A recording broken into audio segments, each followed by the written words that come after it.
শারমিন আজ বেশ সময় নিয়ে গোসল সেরে নিচ্ছে। মন খুব হালকা লাগছে। ভালো করে নিজেকে পরিষ্কার করে নিচ্ছে যেন আবার সোহাগ পাবার জন্য। গোসল শেষে বের হয়ে আসলো সে। আজ কেন জানি শারমিনের অনেক ভালো লাগছে। এতদিন যেন শরীর ভার হয়েছিল, কিন্তু আজ নিজেকে একদম হালকা লাগছে। শারমিন ড্রেসিং টেবিলের আয়নার সামনে বসে নিজের চুল আঁচড়াচ্ছিল আর নিজের শরীরে ফুটে ওঠা দাগগুলো দেখলো আর আনমনে হেসে উঠছে। এমন সময় শারমিন অনুভব করলো কেউ একজন ওর পাশে এসে দাঁড়ালো। কাঁধে হাত, কারো গরম নিঃশ্বাসের আওয়াজ স্পষ্ট শারমিনের কানে আসছিল। শারমিন স্বাভাবিক হয়ে হেসে বলে উঠল, আমি জানি জিন, তুমি রাতে আমার সাথে শারীরিক সম্পর্ক করেছিলে, তাই না? আর এখন আবার কি জন্য এসেছো শুনি? আমি যখন ডাকবো তখন আসবে, তার আগে না। কোনো আওয়াজ আসলো না, কিন্তু শারমিন বুঝতে পারলো ওর পাশ থেকে কিছু একটা সরে গেল। শারমিনের খুব খুশি লাগছে যে একটা জিনকে নিজের বশে আনতে সক্ষম হয়েছে। সে চাইলে নিজের ইচ্ছা মতো ওই জিনকে ব্যবহার করতে পারবে। শারমিন রুম থেকে বের হয়ে বাড়ির সকলের জন্য খাবার তৈরি করে সবাইকে খেতে দিল। মায়া এখনো ঘুম থেকে ওঠেনি। শারমিন মায়ের নাস্তা নিয়ে ওর রুমে গিয়ে দেখলো মায়া শুয়ে থেকে ফোন টিপছে। শারমিন হেসে বলল,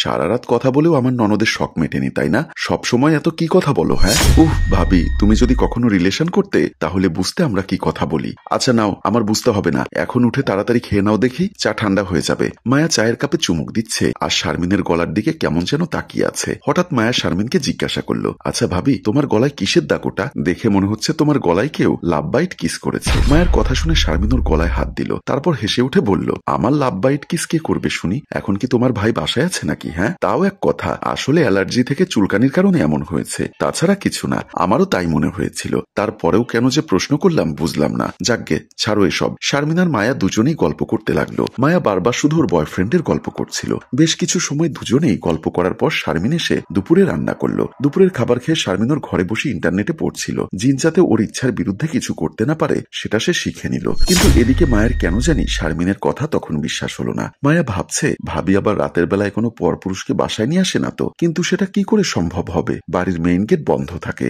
আর চাবিও মায়ের মা বাবার কাছে থাকে। মায়া নিজে নিজেকে বলে উঠল, দূর, কি সব বাজে বাজে কথা ভাবছি আমি। ভাবি এমনটা কখনো করবে না। রাতের বেলা অন্ধকার রুমে শারমিন বসে আছে। সে ওই জিনকে স্মরণ করছে। কোথায় তুমি? এসো, আমার তোমাকে চাই, কাল রাতের মতো। এসো প্লিজ, দেরি করছো কেন? হঠাৎ শারমিন রুমের মধ্যে কারো উপস্থিতি টের পেল। ভাবলো নিশ্চয়ই সে এসেছে। শারমিন বলল, এভাবে অদৃশ্য না থেকে আমার সামনে এসো। শারমিনের কথা শেষ হওয়া মাত্র ওর থেকে কিছু দূর সরে আস্তে আস্তে একটা সাদা অবয়ব স্পষ্ট হতে লাগলো। তারপর যখন সে নিজের আসল রূপে ফিরে আসলো তখন শারমিন ওর দিকে তাকিয়ে অবাক হয়ে গেল। হুবহু যেন তার স্বামী দাঁড়িয়ে আছে। শারমিন সম্মোহিত ভাবে ওর দিকে এগিয়ে গেল। কেমন যেন সে একটা ঘোরের মধ্যে পড়ে গেছে। শারমিন ওকে শক্ত করে জড়িয়ে ধরলো। কি নরম মোলায়েম শরীর তার। শারমিনের সারা শরীরে বিদ্যুৎ খেলে যাচ্ছে। শারমিন বলল, তুমি কোনো কথা বলো না কেন? আমি শুধু তোমার গোলাম। আপনি আমাকে যে কাজে ব্যবহার করতে চান সেই কাজে ব্যবহার করতে পারেন। আপনার ইচ্ছার বিরুদ্ধে যাওয়ার সাধ্য আমার নেই। শারমিন বাঁকা ঠোঁটে হাসলো, তারপর বলল, ঠিক আছে, রাজকুমার যখন সহজে ধরা দিয়েছে তাহলে তো তাকে আর ফেরানো যায় না। শারমিন যুবকটিকে বিছানায় ফেলে দিল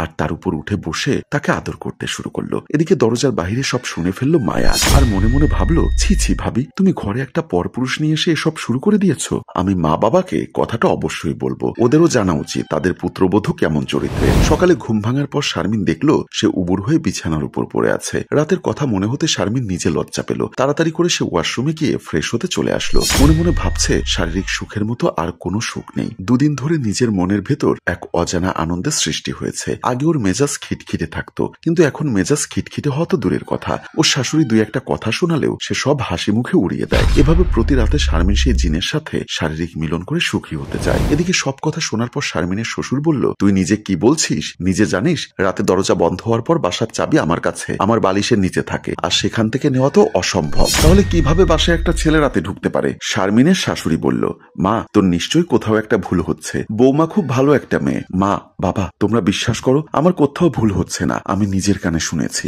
রিয়াজ এসে বলল, তুই আমার গলার আওয়াজ শুনেছিস? এই বাসায় আর কে প্রবেশ করতে পারে? তার বাবা মা দুজনেই বেশ অবাক হয়ে গেল।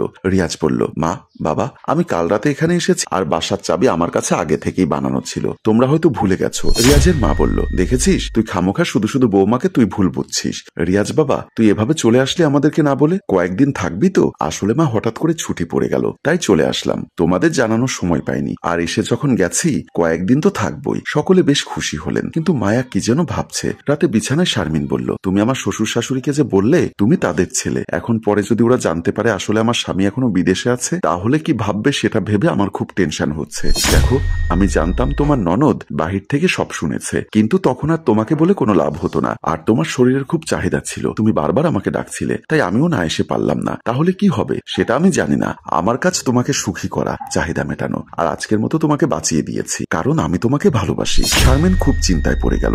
এমন সময়টা নষ্ট করো না, এসো আমার কাছে। এভাবে চললো কিছুদিন। একদিন রাতের খাবার খেয়ে রিয়াজ উঠে গেল। বাবা বলল, কিরে, খাওয়া শেষ নাকি? হ্যাঁ বাবা, আর খেতে পারবো না বলে রিয়াজ ভেতরে চলে গেল। তখনই দরজায় কলিং বেলের চাপ পড়ল। দরজা খুলে দিল মায়া। সবাই খুব চমকে গেল। বাবা এসে বলল, এটা কিভাবে সম্ভব? মা বলল, আমি তো নিজের চোখকেই বিশ্বাস করতে পারছি না। এদিকে শ্রাবণী ঘরে এসে ভয়ে কাঁপছে আর বলছে, তুমি কোথায়? আমাকে বিপদে ফেলে চলে গেছো, আমাকে বাঁচাও প্লিজ। রিয়াজ এসে বলল, কেউ বাঁচাতে পারবে না তোকে। বল, কার সাথে আমার ঘরে নষ্টামি করলি এতদিন? শাশুড়ি চুলের মুঠি ধরে বলল, বেয়াদব, দুশ্চরিত্রা মেয়ে কোথাকার, আমার ছেলের মতো হুবহু নাগর ধরে এনে ফষ্টি নষ্টি করিস। মায়া বলল, আমার সন্দেহ হয় ভাইয়া। এটা কিছু না বলে বাসার ভেতরে আসে। পরে ভাইয়াকে ফোন দিয়ে সব বলি, কিন্তু ভাবি আমি যেটা জানি সেটা কেউ জানে না। বাবা বলল, কি বলতে চাস তুই? বাবা, ভাবির নাগর আসলে মানুষ নয়, একটা অশরীরী জিন। সবাই অবাক হয়ে গেল। প্রিয় ভিউয়ার্স, আপনারা এখন বলুন, এখানে এই ঘটনার জন্য কার কতটুকু দোষ? গল্পটির ভাবনা ও পরিচালনায় অভি, ক্যামেরায় মিজান ও রোমান এবং প্রযোজনায় মঞ্জুর মোর্শেদ। ধন্যবাদ।